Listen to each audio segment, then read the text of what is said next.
You're listening to Pondering Pennies with Dempsey and Ray.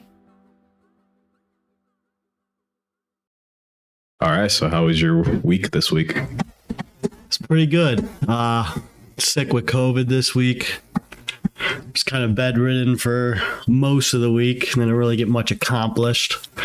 But with the holidays and everything, it was great. It was great not having to go to work, having to think about work. How was your week, Dempsey? Same old, same old. I'm ready to move on from the current job. Getting pretty tired of doing this stuff. Pretty tired of dealing with all these people all the time. Do you know how you ended up getting COVID? I have my assumptions always, but I was out downtown, went to a few strip clubs. New Year's, obviously there's so many people out and everything. Probably from one of the little scum buckets out there, not isolating like they're supposed to. So what you're saying is you went to the strip club and you walked away with something a little bit more permanent than just a snail trail on your leg? Yeah, for sure. Didn't walk away with any diseases this time, but I walked away with COVID. So it was a W. Okay. Very interesting. Did you see Andrew Tate got arrested this week? What's up with that? Dude, I did. I've got mixed beliefs on this because he's a very talking about the Matrix type of guy that he's so influential on the world. What are your thoughts on that? Do you think he has that much influence on the world, or is it kind of just like a society's leading it that way because of the new generation, the Gen Zers? So what do you mean by influential? Like because he says provocative things online, he gets a lot of media hype over it, and people are following that, like a bunch of incels and stuff, when he says crazy things about women and Hustlers University and get your money up, not your funny up? Or you mean like straight up, do you think he has involvement in like this sex trafficking, human trafficking thing he got arrested for in Romania? Well, it's kind of both, He definitely has lots of followers. He got famous off of what color is your Bugatti type of thing.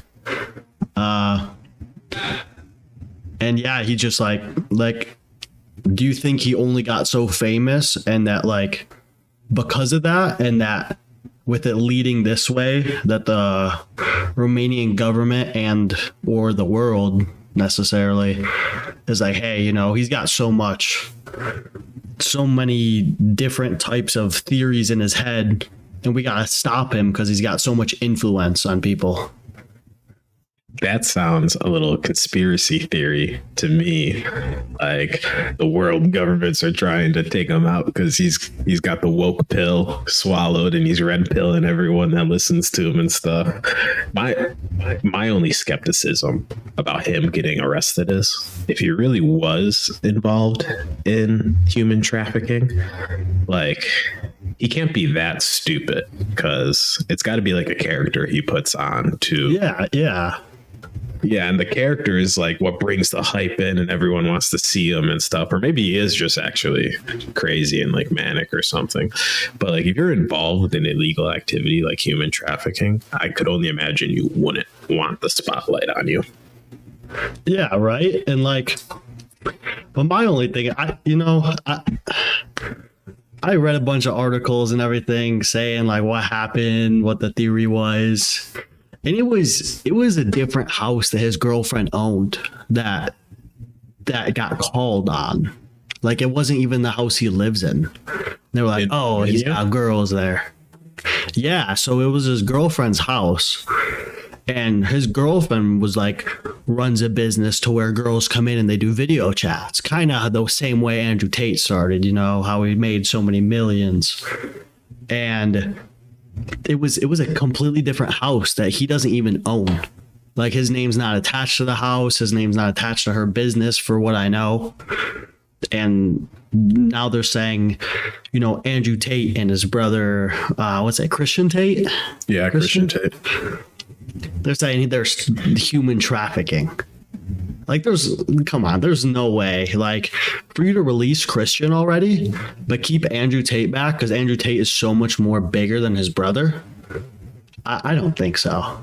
That's just my personal opinion. So the girlfriend is in Romania as well, the house that got raided, or is that somewhere different? And he just happened to get picked up in Romania because that's where he was. I'm pretty sure he just got picked up in Romania because that's where it was. Like, he was at his house, but his girlfriend owned the other house. And somehow, some way, him and his brother's name got put into it and was spun it around somehow. Like, there were like, the call was like, oh, these guys have girls coming in and out all day. There's a bunch of girls there right now. And when they got arrested, there was no girls there. You know, Andrew Tate, when he got arrested, he didn't seem bothered at all. He seemed like everything was great, and this is all the Matrix, as he says. It's all the Matrix. Maybe it's like a new version of getting swatted, right? Like false accusations, like someone's got problems with him because he does say these outlandish things online. So, you know, like streamers get swatted and stuff. So now someone's putting in false accusations about his girlfriend and he's getting all tied up in it. Yeah, and I hope for him, man. I hope that's not the way it just keeps on going because, you know, he's an honest man. He speaks what he speaks. He doesn't beat the bush, but he does definitely like work hard for what he's got. Well, I don't know. If he's doing bad stuff. On the other hand, I don't know. I don't see that. You don't really see that these days. It's all like, you know, he said he. I don't know if puts women down or whatever they say. I don't know if I would call him an honest man. I don't know if I would say he speaks the truth, but perhaps for sure speaks his mind and doesn't hold back on his opinion. But I mean, if you call him an honest man, then I feel like that gives credibility to whatever he says is the truth as well. All right. Let me rephrase that then. He speaks on what he opinionates himself as. Okay. He doesn't put any facades on, doesn't wear a mask on anything. But yeah, I don't know. That's pretty good. It's all, you know, he only got popular a year ago now, maybe. Yeah, I mean, before he blew up as like a social media influencer and like a presence online, he was, I think, like a professional kickboxer or something. I don't know if he... It wasn't like kickboxing? Yeah, I don't know if he rolled right from that into like internet stuff or what, but he for sure like was doing that at some point and was making a living off that. I have no idea if he was any good, if he won any kind of money or anything, but I hear that alluded to a lot, that he used to be a professional kickboxer. Yeah, no, he was, from what I remember, I'm pretty sure he was like undefeated or something like that, or like 16-0. I remember seeing 16. I think he was 16-0. I don't know. But I can't imagine you get that much money. I mean, obviously he's got how he came up, his whole backstory of how he got rich because he was in debt. But I can't assume kickboxing gets you that much money and gets you a $2.9 million Bugatti. I mean, he could have been doing this Hustler University thing for a long time, though, before he finally blew up, which kind of seems like a multi-level marketing scheme there with selling that. And he could have made a lot of money off of that before he got real controversial and blew up online because of his comments about women and what men should do and all that good stuff. Yeah, I was just going to say, what are your thoughts on the Hustlers University? Because I haven't really known much about it, but all I basically know from it is you pay X amount per month and they just help you make money. So like what are your thoughts on that? I haven't looked into it at all. I have no idea what's in the program. I don't know if in the program they're like showing you how to like create like revenue streams through different like side hustles. I don't know if they're coaching you in like sales to land a job in sales. I don't know if, like, from what I've seen other people state, like, one of the ways to make money in Hustlers University is to get other people to buy Hustlers University, and then you get like an affiliate link, and you get a cut of it. So that's why I feel like it's like multi-level marketing scheme, like a scam, a pyramid scheme, where it's like Yeah, that doesn't. Tate brings you into the fold, and then you bring me and someone else in on the fold, and then you get a cut of that. But ultimately, more people get brought in, Tate makes more and more money. I mean, it could also be a thing too, to where like, because now all these new kids growing up, going through high school and everything, and they see this guy, bald head, smokes cigars all the time, always has woman on him, around him. He's got a Bugatti. Like, these kids coming up, he's probably got him like brainwashed. Like, fuck, dude, I could pay this much money a month to make this much a month or this much a year. Also, I could talk to Andrew Tate.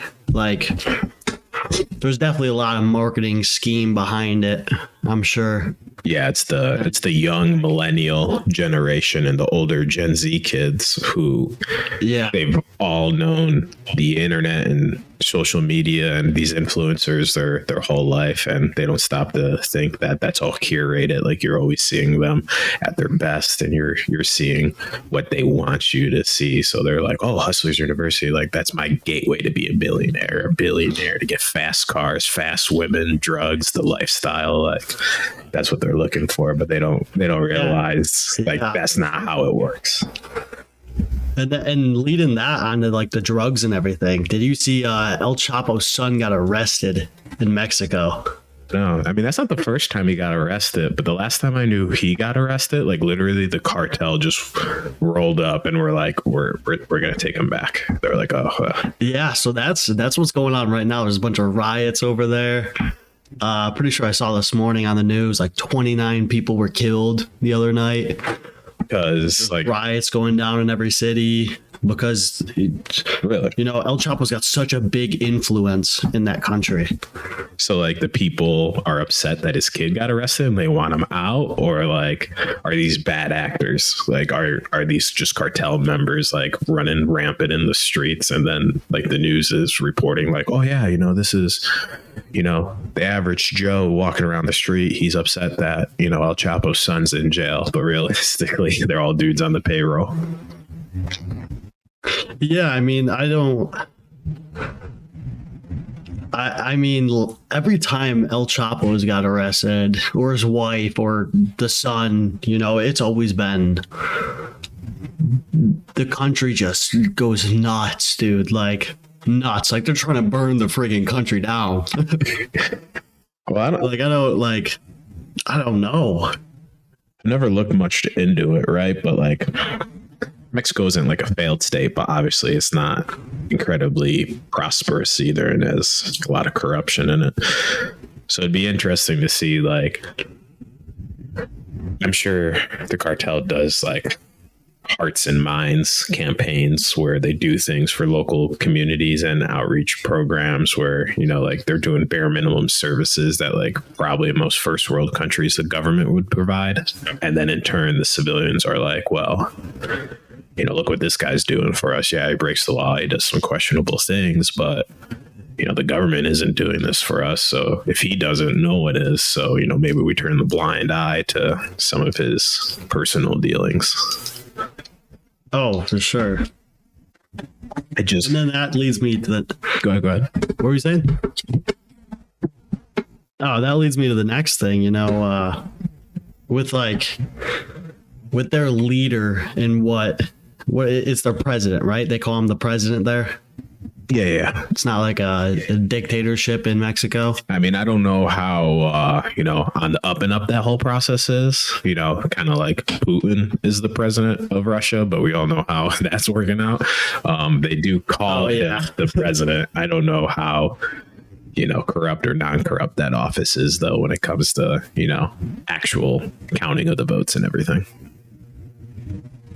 Yeah, so I was gonna say, like imagine you being that president or a leader, and like again, somebody having so much influence and so many, like the whole cartel is huge, it's massive. Like the cartel having so much behind in Mexico that like what I can't imagine what the president thinks about that and what they have to go through to do something good for the country. Yeah, imagine like the leader of a big gang in the US, like the Bloods, gets arrested. And next thing you know, like people are rioting on the front lawn of the White House demanding Biden release him because they love this guy. Release him, we need it. He keeps the streets clean. He keeps the food banks open. I need him. You're not doing enough for me. That'd be crazy. That'd be crazy. Speaking of, you know, strawman presidents, you got Putin over here in Russia and Ukraine going crazy. What's up with that? What's up with that? Seems like gas prices, at least around me, have been dropping. So I don't know. For a while there, they were like skyrocketing, and everyone was saying, "Oh, it's Putin, it's the war in Ukraine, it's this and that." But do you know between Russia and Ukraine, they make up like 50% of the world's export in wheat. So it's not just, you know, petroleum and oil that's getting affected here, especially with winter, you know, setting in as longer we go into winter. I wonder if we're going to see prices on the shelves at stores increase along with gas. Yeah, I mean, shit, food has been going up too. I mean, obviously gas is a big one everywhere in the world, especially in the US. But I definitely know food has gone up a lot too. I don't know if that's just inflation on the rise this year. But now you saying that they make up 50% of the wheat. Yeah, I would definitely see all the prices increase a little bit as time goes on. What I'll be interested in seeing is, did you know, I'm sure this isn't the case anymore since a lot of walkbacks on domestic oil production have happened under Biden, but you know at one point the U.S. was the largest oil producer in the world because of places like Texas and fracking and stuff. And at one point we had enough to meet 100% of the U.S. domestic demand. Really? Yeah. That surprises me. So I'm sure that's not the case anymore, since a lot of the pipelines and stuff got shut down, or, you know, building was paused and stuff and production ramps down. But I'll be interested in seeing is the U.S. still exports some of its domestic oil production. So I wonder if it's within the president's authority to stop that export of domestic product and keep it here. Because obviously the more oil we produce and the more oil we keep here, the less we got to import and buy from other countries. And the less we have to do that, the less we're susceptible to price increases when things like this Russia and Ukraine conflict kick off. You know, that's a good one. I like that. If we could get back to that, I feel like the U.S. as a whole would definitely like our president and our country a little more. Just like, especially with all this stuff going on in the world, I've definitely seen things online, heard things as I'm like walking through the mall or something that people are like complaining, moaning about just everything that's going on, you know, inflation, gas prices, like literally everything. Like, I don't think I've not heard one thing that's going on in the US that somebody has like been like, oh yeah, that's going great right now. Like, I really don't think I have. Yeah, I feel like it trickles down to everything too. Like, even if stuff you're buying has nothing to do with oil prices, like nothing's made exactly where it's sold anymore. So, like, look at how long it takes people to get like the new generation of gaming consoles when it comes to Xboxes and PlayStations, because they just didn't have enough on the shelf. Like, when I got a PlayStation 3 and a PlayStation 4 back in the day, like, there was dozens of them in the store. Just go and get them off the shelf, no problem. I know people that still don't have a PlayStation 5 because they're not in the store. Me. Yeah, me. Yeah, me. It took me a whole. But I have actually seen something that they're, the chip shortages. Yeah. There's a lot of chip shortages that are going away. I read an article saying that the PlayStation 5 this year, like starting in a month or two, should be on shelves, like full time, like fully in stock. But obviously, with it being on back order so much from people and so many different people wanting to get it, that I feel like it's still going to be sold out everywhere you go. So I did see a thing the other day, right? Because the chip shortage happened with COVID and the supply chains and China's zero COVID policy and everything, right? So as like we're coming out of that, getting back to normal, the chip shortages are improving. But one thing I did see running back again to this Russia-Ukraine thing is I believe it's neon gas. Like neon gas, like 50% of the world's supply. Same thing, Russia and Ukraine. And a lot of the infrastructure, like at those plants and stuff, have been caught up in, just the casualty of war, and the civilian infrastructure has been bombed or hit with artillery shells and stuff. So they're expecting like another round of chip shortages again, because like the gas they need as part of the process, they're not going to be able to, they're going to have a shortage of that. And because the things that they need to make the chips is then going to create a shortage of the chips again. Wow. That would really put everybody in awe, I bet. Yeah. And then there's like tiers. I haven't heard anything about that either. Yeah. And then there's like tiers to it. So like China makes all the low end chips. So like chips that go in your blender, your refrigerator, stuff like that, like China makes. And then this gas, China has like 20% of the world's production. So like they're self-sufficient and continue to make those low end chips, no problem. But then you have like a mid and a high tier end, and mid and high tier end could be anything from planes, automotives to, bombs, computers, cell phones, stuff like that. And that's like Canada, the US, the Philippines, Taiwan, and stuff. And if none of those people natively produce any of this gas, so if they can't import it because there's a shortage, like there goes your whole high and middle end market. So like, yeah, you'll still be able to get your blender, but now we're back to like used cars being like 33% over their valuation because there's no new cars on the lot because of an ongoing chip shortage because of the things they need to make the chip. Yeah, and that's going to be really hard moving on because I forgot what city it was. I have to say it was New York City, I'm pretty sure it was New York City in like 2030 or something. They're moving to all electric cars. So I wonder, obviously that's still a little bit of ways. But I wonder how that's going to affect it down the road with having to move from those gas cars to the electric cars, having to have the chips for all the cars, because obviously, electric cars are on the come up. That's definitely like a big goal in the US right now to minimize the gas use in gas cars. But I wonder how that's going to affect definitely the US moving forward with those chip shortages.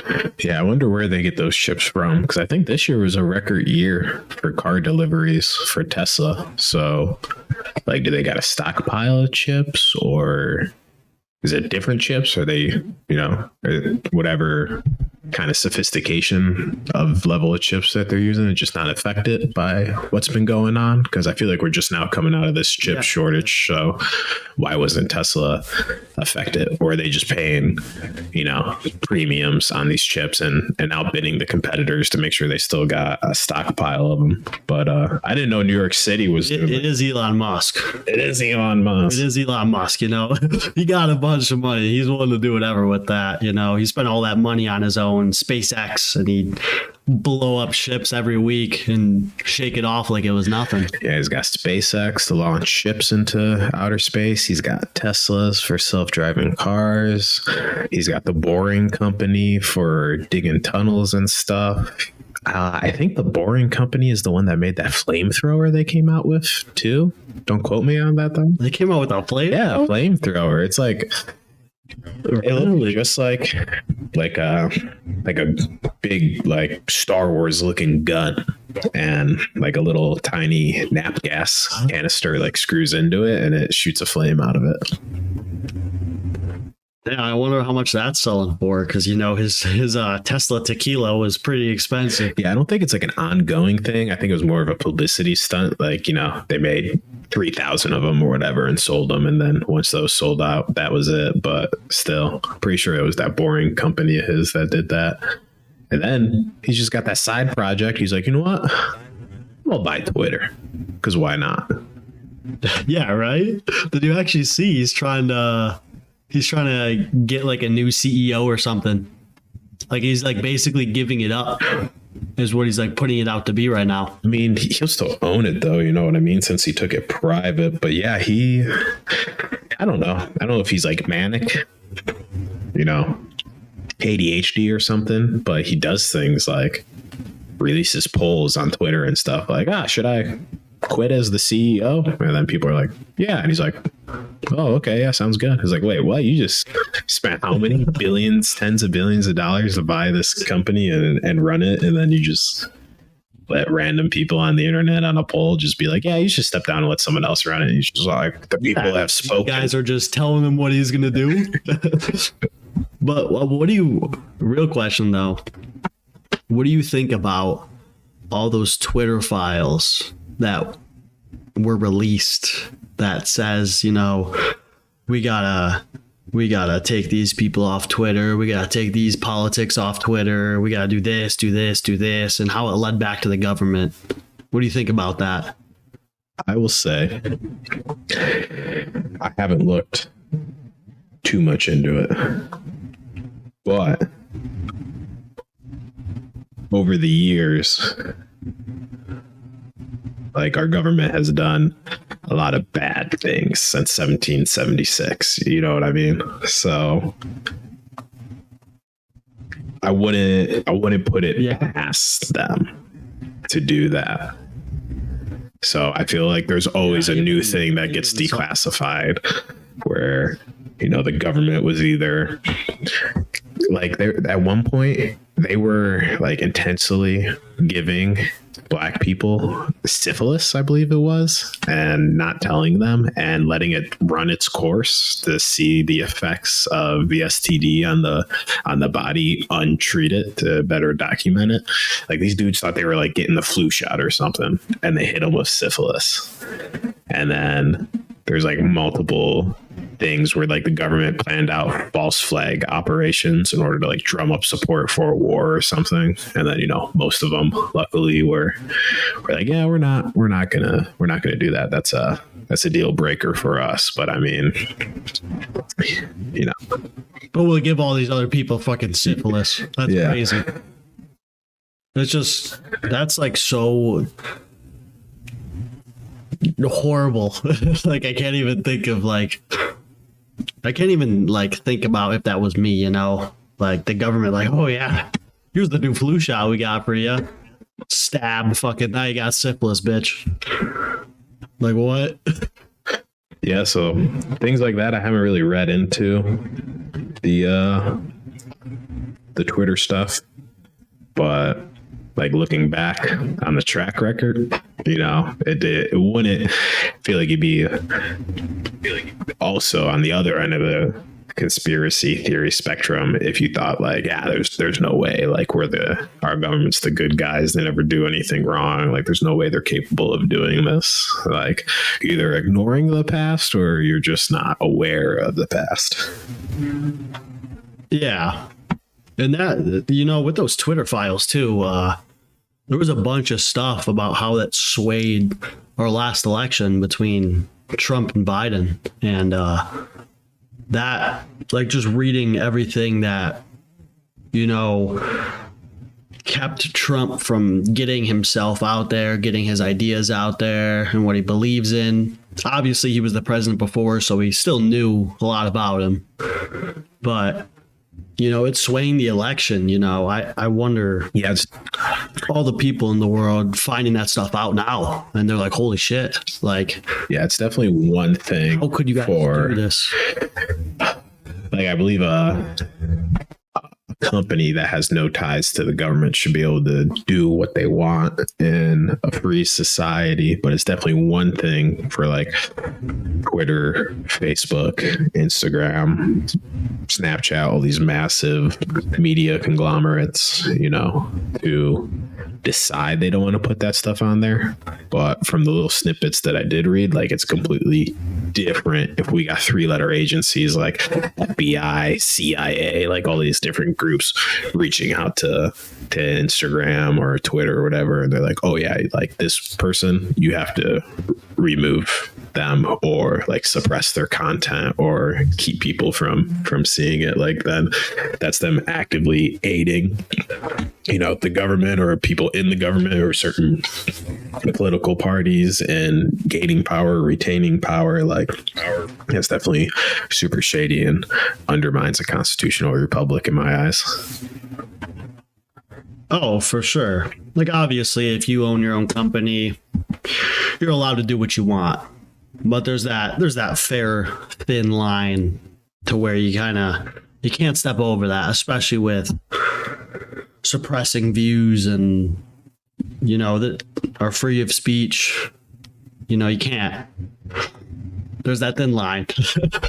Speaking of freedom, since you recently just bought your first gun, have you gone to the gun range yet? Have you broken it in? You've been carrying it? Where you're at, are you allowed to conceal carry without a permit? Do you need to get one? How does that work? Yeah, so I have not gone to the range yet. Been pretty busy. Holidays, you know, kept me busy. Yeah, but the state I live in, it's conventional carry, so you can conceal it, you can open carry, you can do whatever you please, and you know, I really like it. It definitely makes me feel more safe or away with the way with the world is going. You know, all these school shootings you see, that horrible instance that happened in Buffalo, at the Tops. It's just, you can't trust anybody.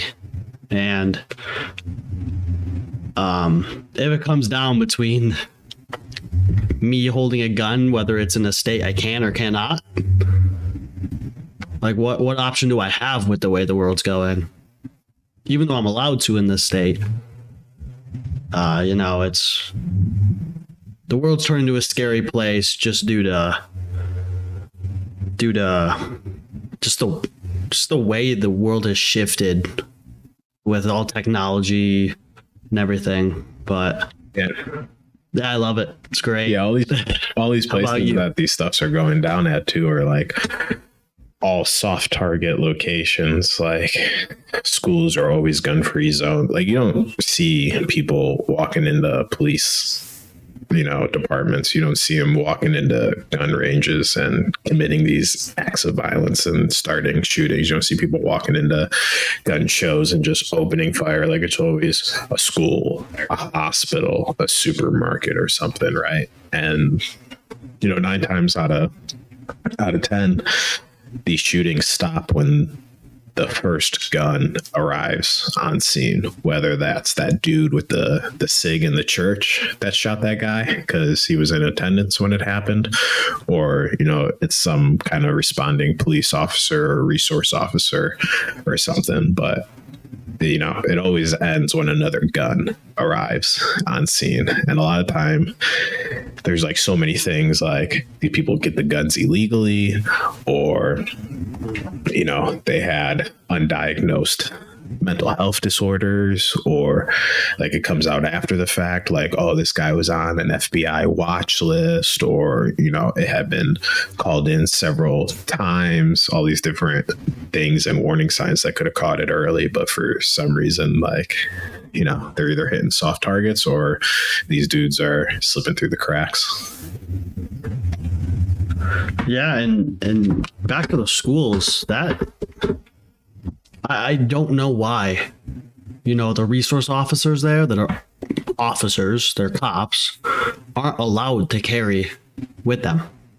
Like, not only does that hurt everybody in that school, but it hurts all those families, everybody that knows the school, everybody that's been acquainted with the school even in the past. My personal opinion, you know, the cops standing at the school should have guns. All they have is tasers and like batons. And I especially know at my school, we only had one cop, and he would stand in the front.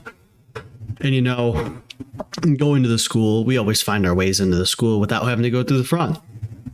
So I feel like lots of these places have to do better on, you know, keeping it to a few, like 3 max, depending on how big the building is, locations you can walk to go through.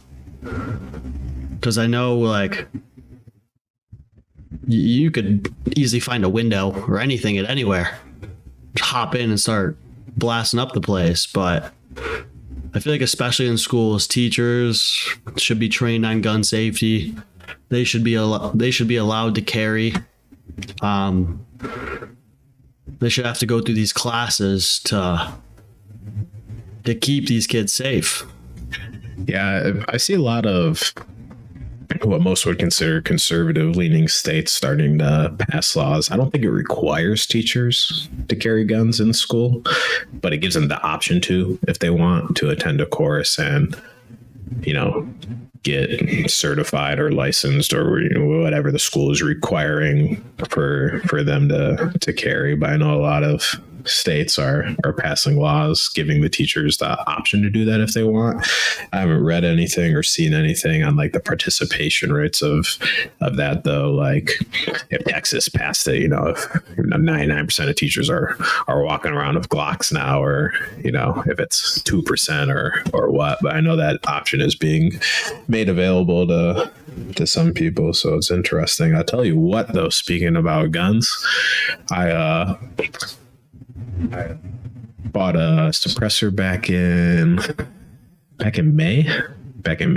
early May, and, you know, a new e-file form 4. Form 4 is what you fill out to get the suppressor. You know, they do like a passport photo of you that goes in for review, fingerprints. They do an FBI background check on you. But Silencer Co., this company, came out with an e form 4, so you can file it electronically, like, instead of putting all this stuff in the mail. And they were toting how it was going to be like 90 days tops. Everyone's going to get approved in 90 days. Well, May to June, July, August, September, October, November, December, January. This month marks 8 months, and I got nothing. That 90-day window was a lie. Oh my. So wait, you have to go through all these things to get it? Yeah, the U.S. is actually really weird in this regard on some of the things we do when it comes to gun control. So, you know, suppressors, silencers, whatever you call them in the U.S. are more heavily regulated than, you know, like your average rifle, pistol, shotgun. You have to do these fingerprints, passport photos, an FBI background check. It gets manually reviewed by an agent at the ATF to make sure all the information's correct. And, you know, the entire time the suppressor's sitting either at the gun store you bought it from or the manufacturer, and you can't pick it up until all this stuff's cleared. If you go to places like... So is that due to it just being a suppressor? Like, you know, you can be stealthy. Yeah, it's just because it's a suppressor. But like, for reference, like the suppressor that I got is for my AR-15. But even with the suppressor on it, like the decibel reading at the muzzle is still not safe for hearing. Like it, over time would still cause hearing damage if you were like shooting it every day without hearing protection on. So, you know, it's not like the movies where John Wick is like in a bathroom stall next to somebody and he shoots a dude in the head and the dude in the bathroom stall doesn't hear it because he farted or something. It's not Hollywood presentation that they've like brainwashed people with. Yeah, I love how Hollywood also does all those different things. Just like, we're going to show you this, this, this, and this. But you know, in real life, that shit's way different. It's like somebody sees it differently and they're like, holy crap. Like, that's way different from a movie. But yeah, you know, I forgot where I was going with this. So 90 days, you know, it's been like 8 months now, still haven't gotten it. But the US heavily regulates these things. But you go to other countries like Germany, where like you're only allowed X amount of guns. So like not only do you have to get licensed for every gun you have, like you can only have like a shotgun. And then on top of that, they limit you. They're like, you can only have a shotgun and you can only have 4 of them. You know, meanwhile here you can have 20 shotguns, 100 shotguns, but on, you know, that 100 shotguns could be a collection and out of 1,000 guns, you know, like there's no limitations on the number of guns that you can own. But places in Germany and stuff like suppressors, silencers, whatever you want to call them, they see it as like, you know, a nuisance, like it's noise pollution to be, you know, depending on where you're at, having your neighbors or whatever listening to you shooting or out in the woods and shooting. They want it to be as quiet as possible because it's no different than like traffic in a city. Like no one wants to hear cars zooming by on a highway and honking and all these things at each other. So they see it as like noise pollution. And this is a very easy way to cut down on that. And like, why wouldn't you? Because it's not like it makes the gun, you know, completely silent or mute where no one can hear it. And then on the flip side, it's kind of like a public health thing too. Like most of the time, if you're target shooting, you know, you're going to have hearing protection on. But if you're sitting in the woods hunting, like this year when I was hunting for whitetail in November, like I'm looking for deer and I'm listening for deer. So it'd be kind of counterproductive to have hearing protection on. So obviously I don't. So any number of shots that I might take, you know, I got 3 tags, 2 doe tags and a buck tag. You know, that's 3 shots I'm taking without hearing protection on that are going to be damaging to my ear versus if I have suppressor on, you know, that's going to lower those decibels. Still not going to be ideal, but, you know, it's going to be a lot quieter nonetheless. Yeah, and of course the government really doesn't probably see it as like, oh, he's hunting, you know, this is why he needs the suppressor. They probably see it as like, this motherfucker's going to put a suppressor on his gun and he's going to freaking walk through a store where nobody can hear him popping off rounds. Yeah, and I feel like that goes back to this image that Hollywood portrays, like so much of the media with Hollywood, with pop culture, with movies and TV shows, Netflix, Hulu, all these things that people watch, like they perceive and form a lot of their perceptions based on what they consume. And our representatives, Congress, the president, you know, they're just average Joes as well. So, you know, if they're not enthusiastic about the subject and, you know, part of that group of gun owners or hunters or outdoorsmen, like they're not going to know any better because they don't have any firsthand exposure. So as they see is, again, John Wick, like walking through a concert, taking people out with a Browning high point with a suppressor on it. Everyone's just like, oh my gosh, it's silent. You know, you could assassinate people with this. We got to put an end to this. We got to restrict these things. Yeah, you know, Hollywood, especially all the movies that have been coming out, it's got such a big influence, I feel like, on people, especially with that.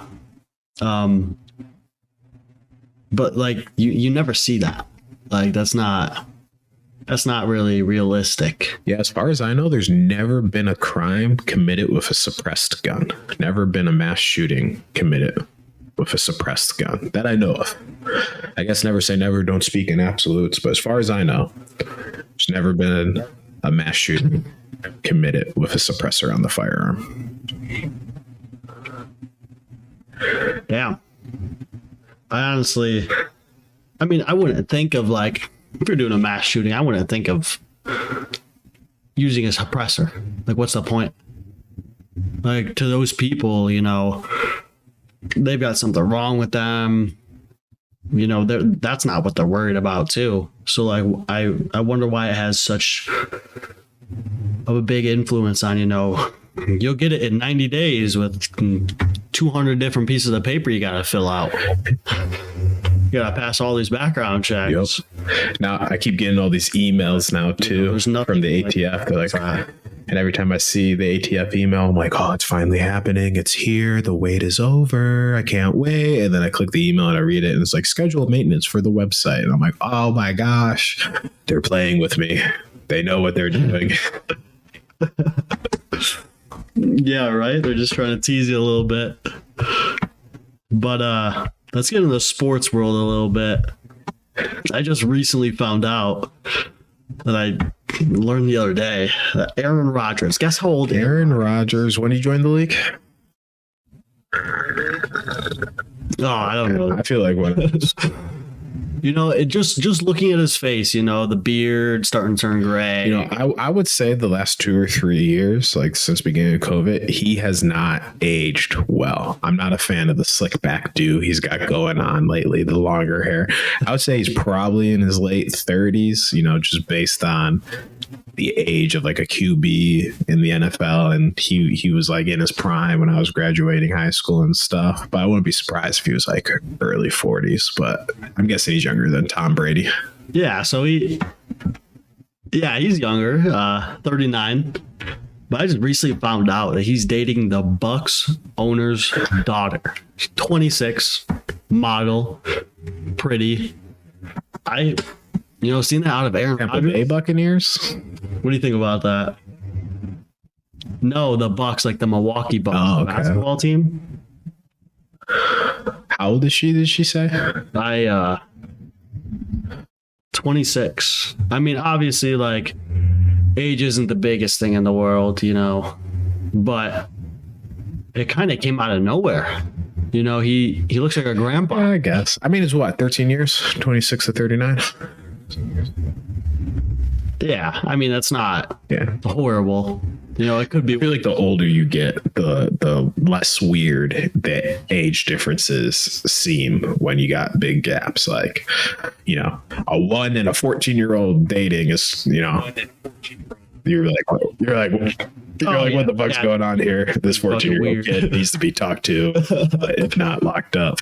But, you know, 26 to 39, I feel like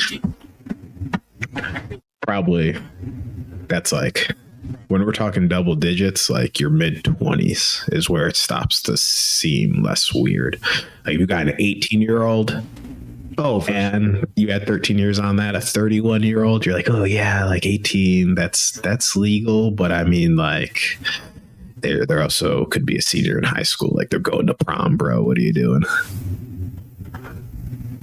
Yeah. So I've had a few older women be like, dang, so that would be I'm like 20 and you're like 5. And I was like, listen, when you put it that way, it's fucking weird. Like, don't do that.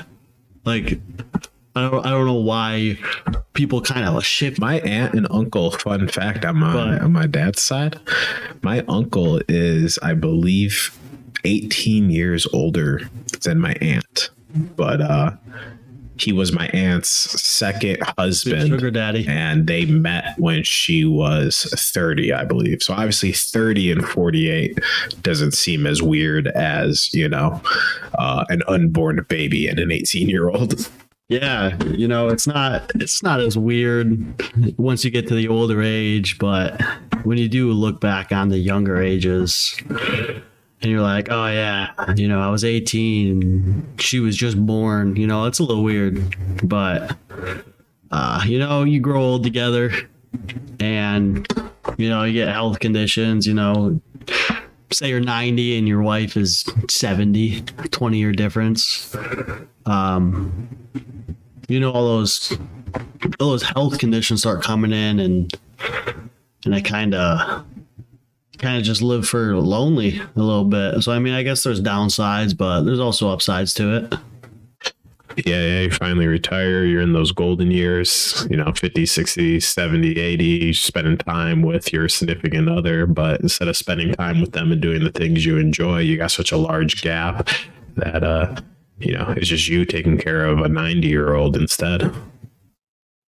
Yeah. And I mean, on to the health conditions. I mean, with the Bills and Hamlin, that happened on Monday last week. What are your thoughts on that?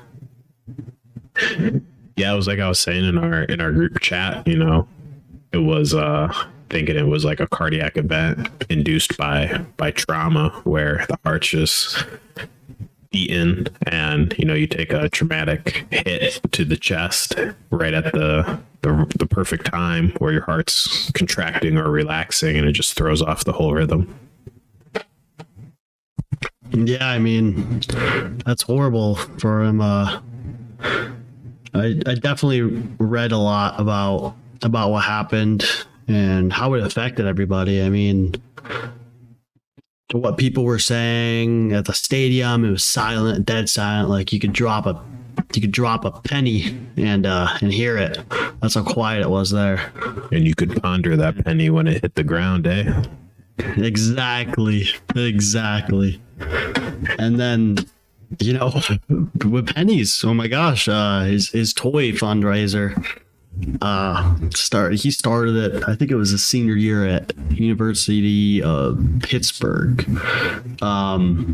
Started out with a goal of 2,500, and Monday when I looked at it, like right after it happened, somebody posted a link somewhere to it, and it was at like $100,000. So it was up there, but it was a low amount, and I'm pretty sure as of today it hit like $7 million. $7 million in a week.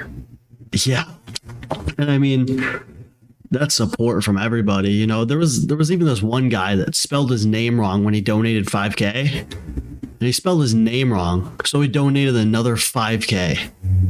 Like, just the community standing behind him and praying for his health and everything that's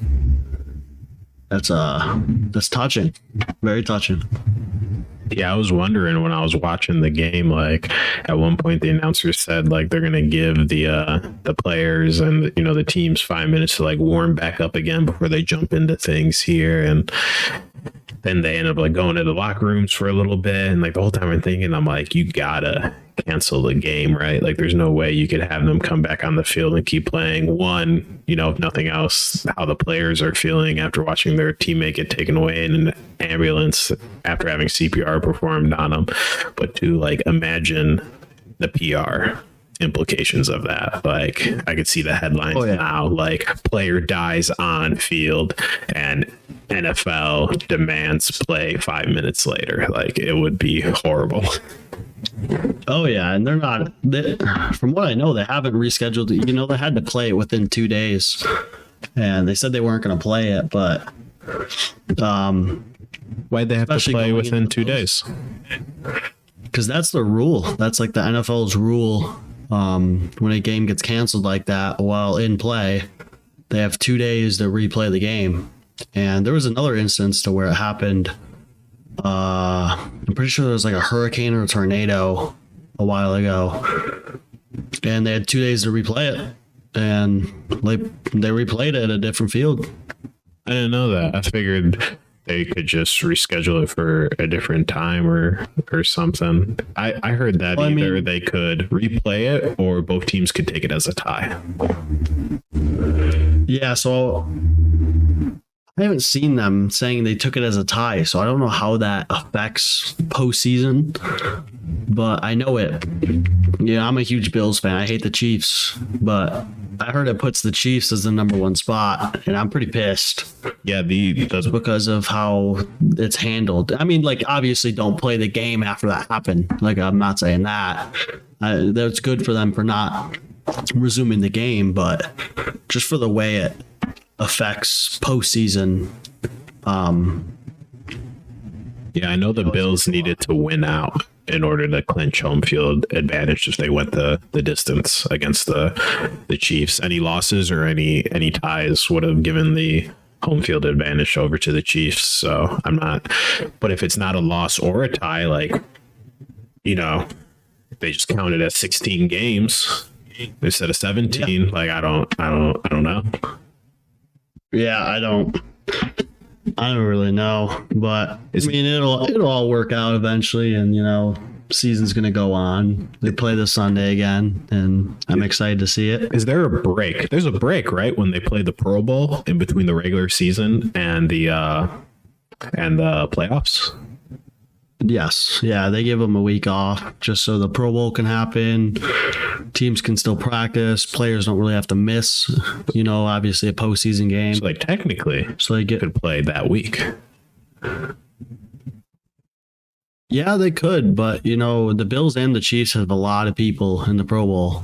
Or the Bills and the Bengals have a lot of people in the Pro Bowl. Yeah. So it's always one of those things too, though, like last week or two of the season, you've already clinched a playoff spot. You're just playing for home field advantage, depending on how big of a deal you think that is. Are you going to be playing all your starters? You know what I mean? Like, even if they had played this game and, you know, say week 17, you know, we need to win that game to clinch home field advantage against the Chiefs. I don't know. Is Josh Allen playing that whole game? He's a mobile QB. He takes a lot of hits. I don't know if I want him playing the whole game. And, you know, yeah. I mean, you've got a point, but at the same time, I mean, you know, home field advantage in Buffalo. That's scary. That's a scary sight. That is a scary sight, especially cold weather. Every other team coming deep into January, early February. That's a thing. Yeah. No. The Bills play the best in the cold, and we gotta keep that home field advantage. What I cannot believe is that they spent millions of dollars on a new stadium. They paid Josh Allen, a QB. He runs a lot, but he throws bombs, millions of dollars. And they won't put a roof on that stadium. They won't put a roof on that stadium in lake effect snow Buffalo in a 17-week regular season NFL. Well, I see why, though. You know, Buffalo has always been known for the cold and the snow and how it affects other teams because no other team is used to it. But that affects all the other your players teams too. Like, there's so many times. Yeah, like but if the ball's wet, the Buffalo ball's trains wet. In that, you know. Oh, I don't know. That's what I was reading about into the new renovations on the field because I know they're starting that, and they gave out like the renderings and everything, and they're still not doing overhead. Yeah, from what I've seen, they're doing like a canopy where it like covers. It'll be over the heads of the people in the stands, but it won't go all the way to the field. Yeah, but the one thing was, you know, Buffalo loves the snow. Like the fans love the snow. You know, that's just what they're known for. That's what makes the Bills the Bills. And I'm not against it. I kind of like it. Yeah, keeps that old time type of vibe because, you know, you see all the new stadiums like the Rams Stadium, like what a gorgeous stadium they have. Well, you know, that's just them. That's over there in the West Coast. You know, they're supposed to have that beautiful high tech looking building. I feel like everything is like very modern about the Rams since they moved their new logo, their stadium. Is it the Rams Stadium that's like Crypto Center or whatever? Is that the one that got bought by Crypto.com and named that? Yes. And they also share it with the Chargers. Yeah. I feel like very, very modern thing going on with the Rams, especially the logo. I'm not a fan of the logo. It's very like digitally looking to me. Oh yeah. It's way different from what they were before. They weren't always the Los Angeles Rams. They were something else, I'm pretty sure, weren't they? Yeah, I don't remember now either. It wasn't that long ago. Yeah, just over my head. But do you watch the UFC at all? So I'll watch the title fights. That's pretty much it. I'm not into watching it, every other weekend or whatever when it's coming out. Yeah. But I feel like it's not as big as boxing. I like it better than boxing. I like the variety of it and everything, but just not enough into it to pay for the pay-per-view every time. Oh yeah, dude, the pay-per-view is, because you get those fights and it's just the biggest fights, and some dude gets knocked out in 20 seconds and you're like, wow, I just paid $80 to watch 3 seconds of a fight. Yeah. But I know what I was getting to. Dana White, man, geez, slapping his wife at a New Year's Eve party. Oh no, they got him on camera. What are your thoughts on that? How was? Yeah, they have it on camera and everything. At like a big party and people were filming and stuff, or so it was like him on a balcony, like in a club. And his wife smacked him first, and he smacked her back, and it looks like she fell. You can't really tell because the angle it's shooting at. But my question is, how, he owns the UFC. Like, how do you think? Like, do you think he'll give himself any disciplinary, however the hell you say that? I don't know why I can't say that. Yeah, like outside the octagon behavior, or whatever. Do you think he's gonna give himself any bad actions? Make himself donate money, or have they done that before in the past? The fighters, is there precedence for that? I don't know, but just with him owning it, like how much backlash do you think he's gonna get from that video? Like what are people gonna want him to do? I don't know. I'm sure he'll release some kind of like official statement that's been doctored up by a lawyer or something. I'm sure he'll make some kind of contributions to like a women's shelter or something. The usual shaking hands, kissing babies, CYOA kind of thing. But I haven't seen the video, but and man or woman, if she hit him first, I'm not saying, you're out there to kill, but she punched me. Oh no, I punched totally him, agree. and then he punched her, and I don't know, unless he like jumped on top of her after the fact and started, just hammer fisting her face in like they're in the octagon. You're out partying. They might have been drinking. He's clearly on roids, maybe doing drugs too. You get slapped. Natural reaction might be to slap someone back. Yeah, no, I agree. If a woman's gonna come up and smack me or punch me, man, I'm defending myself. If you want to go, but I think that should be equal rights, equal fights. Oh, Ray's out here giving out equal rights and equal lefts, eh? Yeah, but I just, I think that is really going to affect the UFC. And, it won't be as much, but I honestly wouldn't even be surprised if he resigned from CEO or whatever he is. No, there's no way. No way. Unless something comes out where like there's like a history and police reports of like domestic violence and like there's a track record on this, like a one-off, like there's no way. There's plenty of people that have done much worse. Like look at the whole Johnny Depp Amber Heard situation. Like they still both have acting careers, and that lady took a poop in her bed, just straight up, posted up and dropped a steamer. That was wild, dude. When he said that, and like I heard it in like an interview or whatever it was, I was like, what the fuck? Like what the actual, like what is going through your mind process just to pull their friggin' shorts down and take a dump right on the bed. They were living together too. Roll around in So it. it's not even like she pooped in his bed to like, get back at him for something. She pooped in their bed, a bed she sleeps in like a dog. And she rolled around in it too. Oh, like that's God, what they were I saying. didn't hear She was that. rolling around in it like, dude, it was disgusting. When I heard that, I was like, what the heck, dude? Like, She seems real mean. stop. I mean, drunk. Some of those audios they were playing in the courtroom about how like that cologne company like Dior won't take them, and no one's gonna believe him if he reported anything. Like, she just seems, I don't know if it's the liquor. Some people change. Another animal comes out when they're drinking, or she's just real mean. But she did not sound good in those audios. Yeah, no,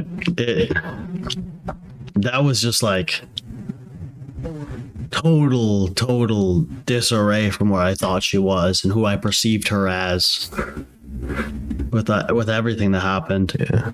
Well, speaking of real mean ladies, the old lady here is gonna get mad at me. We don't wrap things up, and I start getting ready for tonight's events that I got game planned. You got anything planned for tonight, with it being the weekend and all? Man, I just bought a Switch. I'm gonna probably game out for a little bit. You and old Edwin gonna Relax on get this. after it, play some Mario Kart. Maybe. Mario Kart's really fun. Mario Kart, right? You got the But beer. yeah, I'll let you. You gotta finish the beer before you finish the finish line, so you can either drink it in, but you can't drink and drive at the same time because you can't drink and drive. So you either gotta drink it all at once, and then drive, or you gotta drive to the finish line, then drink it all at once and then cross, or you gotta sip it throughout. But you can't be actively driving in Mario Kart while you're drinking it. I've never heard of that. Heard of that? It's a classic. It's a classic. But I feel like that would be. I know you don't like beer. I feel like I know that you would don't like- like beer. It's not your thing. I know you're coming into it. You're like a blossoming flower. You're discovering yourself and trying new things. But try it with a good old PBR or a Rona with a lime. And you know what? The best thing I found is you just down it off the start and then drive. Just get it out of the way. Buzz driving. Now you're supporting Buzz driving. It's all hypotheticals. It's in Mario Kart. Hopefully the Twitter mob won't come for us, but it's definitely a I hope good not. party trick. Now that you got the Switch, and I've only talked to Edwin a few times. Seems a little bit like a lightweight. I think you could beat him. But I guess I'll have to try it out tonight then. All right. Well, this has been the first episode of the Pondering Pennies podcast with Dempsey and Ray. Thank you for listening. Thank you.